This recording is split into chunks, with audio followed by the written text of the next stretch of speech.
Monsieur le maire, chers collègues, en ce qui concerne le personnel, nous souhaiterions attirer votre attention sur deux sujets. La première est une question.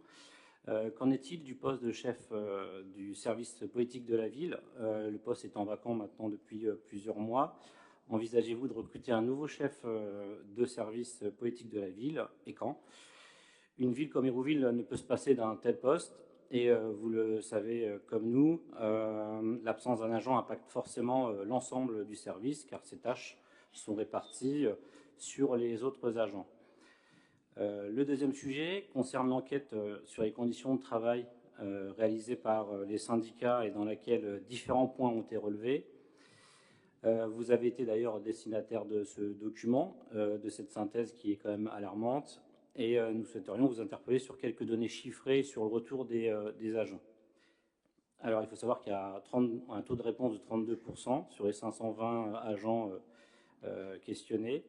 Sur le poste de travail et sur les missions, 58% des agents estiment que leurs perspectives professionnelles ne sont pas prises en compte.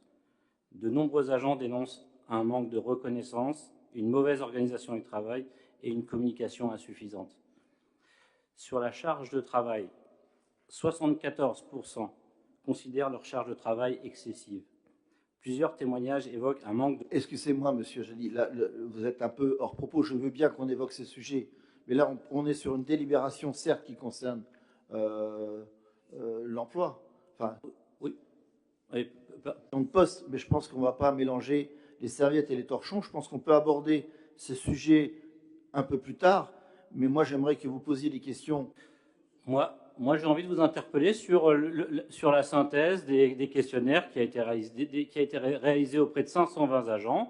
Et je pense que c'est important que tout le monde puisse entendre les résultats qui sont quand même alarmants. Ça, on va en discuter. Moi, je l'ai sous les yeux, hein, ce qui va bien, ce qui va très bien.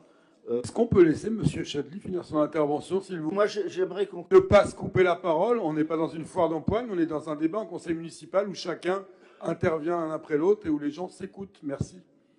Moi, monsieur... Non, mais permettez-moi d'aller jusqu'au bout. Je vous laisse la parole tout de suite. Je me permets... Merci de lui laisser la parole. Sur une délibération, et arrêtons de dévier sur... Merci de lui laisser la parole. Je ne dévie pas, je parle du personnel. Vous êtes sur une création de poste, je vous parle du personnel. On est sur la même thématique, arrêtez.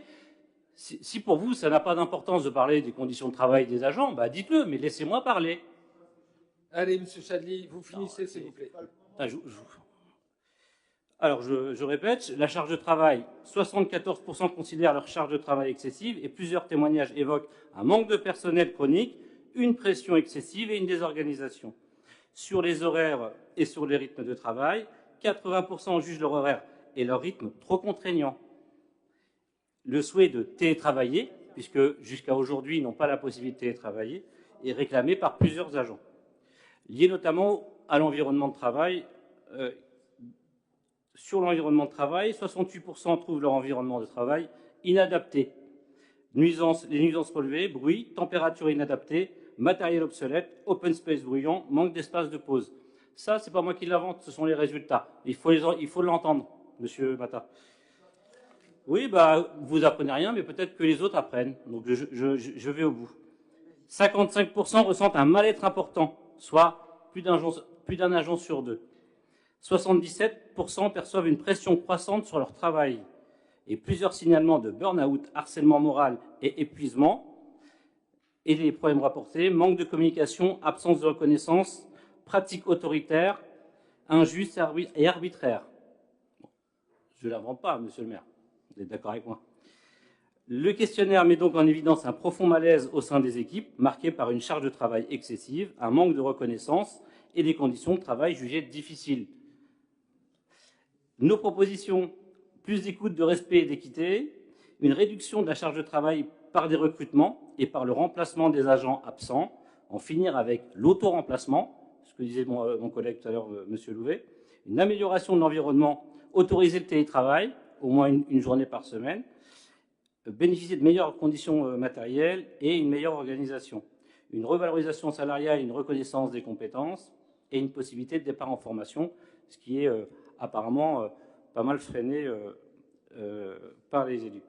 Au regard de ces résultats et des pistes d'amélioration, nous vous interpellons une nouvelle fois, Monsieur le maire, pour que tous ces agents soient entendus et écoutés. Tous ces chiffres et ces retours ne doivent pas être pris à la légère et leur mal-être doit être entendu et reconnu. Les conditions de travail ne cessent de se détériorer et il est temps d'agir pour toutes celles et ceux qui ont fait et qui font d'Hérouville ce qu'elle est aujourd'hui. Le personnel d'entretien, agents de cuisine, ATSEM, agents techniques, agents administratifs, personnel d'animation et le personnel en général. La santé physique et mentale des agents doit être une priorité pour vous comme pour nous. Des agents épanouis dans leur travail permet de facto d'offrir un service public de qualité et où tout le monde est gagnant, agents, élus, usagers. Voilà, j'en ai fini. Merci de m'avoir laissé la parole, Monsieur Watin. Oui, alors.